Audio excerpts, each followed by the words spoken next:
ఆయన మనకు పిరికి తన ఆత్మనియలేదు. ఏ ఆత్మనిచ్చాడు మరి? ఇంద్రియ నిగ్రహ శక్తి కలిగిన ఆత్మనే మనకిచ్చాడు. విన్నారా? కాబట్టి ప్రభు దగ్గరకు వచ్చిన ప్రజలు, ప్రభువుని రక్షకునికి అంగీకరించిన వారు ఎలా ఉండాలంటే దేవుని కొరకు తెగించేవారిగా ఉండాలి.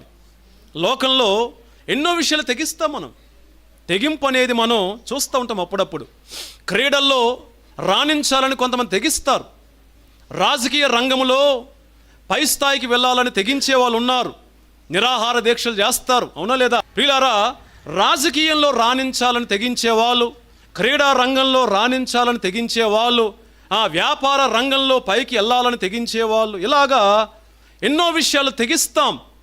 అని దేవునికి కావాల్సింది ఎవరంటే తన కొరకు తెగించేవారు కావాలి.